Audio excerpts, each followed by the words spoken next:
Biasanya dia jarang keluar, dan dia tidak diizinkan berpartisipasi dalam banyak urusan keluarga Gao, jadi Gao Qilan tidak tahu tentang keluarga Gao dan klan pelatihan tubuh kuno. Sebenarnya Wagang juga tidak mengenal Gao Qilan, tapi setelah mendengar apa yang dikatakan Chen Ping, dia mengepung Gao Qilan. Kami adalah anggota klan pelatihan tubuh kuno. Keluarga Gao Anda telah menduduki wilayah kami dan merampok sumber daya kami. Anda adalah musuh kami. Wasilinder berkata dengan marah. Seorang anggota klan pemurnian tubuh kuno. Gao Qilan sedikit mengernyit, saya pernah mendengar tentang klan pemurnian tubuh kuno Anda, tetapi kapan keluarga Gao kami merampas sumber daya Anda? Kapan kami menduduki wilayah Anda? Saya pikir Anda adalah orang berdarah. Jangan mengira aku takut padamu karena kamu memiliki banyak orang. Jika kamu benar-benar melakukannya, beberapa dari kamu tidak cukup untuk aku lawan. Gao Qilan baru saja menembus peringkat ke-6 alam komposit, bahkan jika Wagang dan yang lainnya bekerja sama, mereka jelas bukan lawan Gao Qilan. Wagang, yah, keluhan antara klan pemurnian tubuh kunomu dan keluarga Gao belum tentu terkait dengan setiap keluarga Gao. Jelas Nona Gao tidak tahu apa yang telah dilakukan keluarga Gao mereka, jadi jangan mempermalukannya. Kata Chen Ping saat ini. Wagang memandang Chen Ping, dan juga tahu bahwa tanpa bantuan Chen Ping, mereka tidak akan menjadi lawan Gao Qilan sama sekali, hanya mengandalkan anggota klan pelatihan tubuh kuno, jadi dia mengangguk dan menyingkir. Nona Gao, ayo pergi, kita harus cepat. Chen Ping berkata kepada Gao Qilan. Gao Qilan melirik Chen Ping, lalu berbalik dan pergi. Chen Ping dan yang lainnya juga mulai berangkat. Wagang, klan pemurnian tubuh kunomu telah tinggal di ujung utara ini untuk waktu yang lama, apakah kamu tahu tentang pecahan jiwa es? Chen Ping bertanya pada tempayan. Tentu saja aku tahu, fragmen jiwa es adalah harta langka di ujung utara, tetapi hal-hal ini dapat ditemui tetapi tidak dicari. Saya telah tinggal di ujung utara selama bertahun-tahun, dan saya belum pernah melihatnya. Mengapa Tuan Chen bertanya tentang pecahan jiwa es? Wagu penasaran, bagaimana Chen Ping tahu tentang pecahan jiwa es.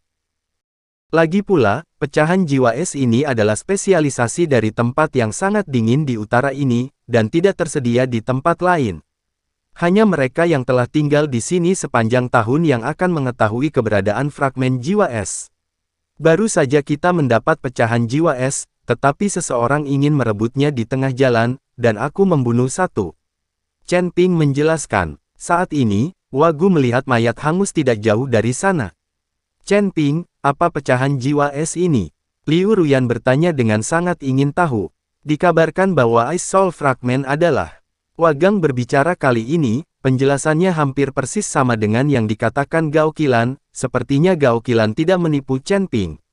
Aku tidak pernah mengira akan ada harta karun di tempat yang begitu dingin dan tandus. Chen Ping cepat keluarkan dan tunjukkan seperti apa pecahan es itu. Liu Ruyan tidak bisa menahan diri untuk tidak mengatakannya. Pecahan jiwa es telah diserap olehku, sudah lama hilang. Chen Ping berkata dengan canggung. Melihat ini, Liu Ruyan hanya bisa mengerutkan bibirnya, dan kemudian semua orang melanjutkan perjalanannya.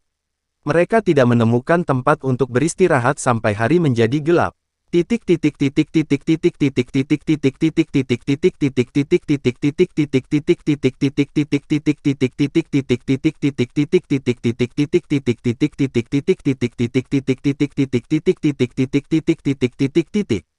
Di tempat yang sangat dingin di utara ini, ada sebuah manor seluas puluhan mu di tempat seperti ini, keluarga dengan manor seperti itu pasti sangat kuat. Ini adalah keluarga Gao, ratusan anggota keluarga Gao tinggal di manor ini, dan ada banyak pos jaga dan formasi perlindungan di sekitar manor. Mungkin untuk mencegah serangan monster, atau mungkin untuk mencegah diserang oleh orang lain. Gao Qilan diam-diam kembali ke rumah Gao, lagi pula, dia pergi diam-diam, jika kakak laki-lakinya Gao Qiqiang mengetahuinya, dia pasti akan dimarahi. Nona kembali. Kedua penjaga yang menjaga gerbang melihat Gao Qilan dan buru-buru menyapanya. Kalian berdua, kamu tidak melaporkanku, kan? Gao Qilan memandang kedua penjaga itu dan bertanya. Tidak, tidak, sama sekali tidak. Kedua penjaga itu melambaikan tangan lagi dan lagi. Lebih baik kamu pintar. Ketika aku punya kesempatan, aku akan membawakanmu beberapa barang bagus dari luar. Setelah Gao Qilan selesai berbicara, dia masuk ke Gaos Manor sambil tersenyum. Awalnya Gao Qilan ingin memanfaatkan malam untuk menyelinap kembali ke kamarnya, tapi dia bertemu dengan dua orang. Tuan muda kedua akan bersenang-senang lagi hari ini, dua anak ayam yang ditangkapnya benar-benar terlihat bagus. Tidak, saya melihat mata tuan muda kedua lurus, tetapi saya tidak tahu apakah tuan muda kedua selesai bermain, dapatkah kita mencoba sesuatu yang baru, saya sudah lama tidak menyentuh seorang wanita. Keduanya berjalan dan mengobrol, tetapi mereka tidak memperhatikan Gao Qilan yang ada di samping.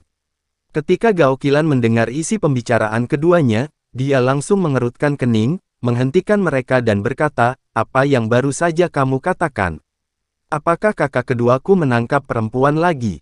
Ketika keduanya melihat Gao Qilan, mereka terkejut sesaat, melambaikan tangan berulang kali dan berkata, "Tidak, kami tidak mengatakan apa-apa." Kedua pria itu terlihat sangat takut pada Gao Qilan. Mereka terus melambaikan tangan. "Katakan yang sebenarnya, jika kamu berani berbohong padaku, aku akan membunuh kalian berdua sekarang." Gao Qilan menatap dan berkata. Tubuh mereka berdua tiba-tiba bergetar, dan mereka buru-buru berkata, "Nona, tuan muda kedua memang menangkap dua gadis, dan mereka berada di ruang bawah tanah sekarang, dan tuan muda kedua juga ada di sana, mungkin kedua gadis itu sudah dimainkan oleh tuan muda kedua. Kakak kedua, orang ini benar-benar anjing yang tidak bisa mengubah kotorannya." Ketika Gao Qilan mendengar ini, ekspresinya langsung berubah, dan dia bergegas menuju ruang bawah tanah. Tapi saat ini di penjara bawah tanah, Huo Feng dan Yu Jiameng terkunci di dalam, dan kemampuan mereka ditekan, sama seperti orang biasa. Mata Gao Qisheng bersinar merah saat ini, dan dia berjalan menuju Huo Feng dan Yu Jiameng selangkah demi selangkah. "Jangan datang ke sini, jangan datang ke sini." Yu Jiameng dan Huo Feng saling berpelukan, meringkuk di sudut. "Hahaha, berhentilah menolak, selama kalian berdua melayaniku dengan baik, aku berjanji tidak akan menyakitimu." Gao Qisheng tertawa keras.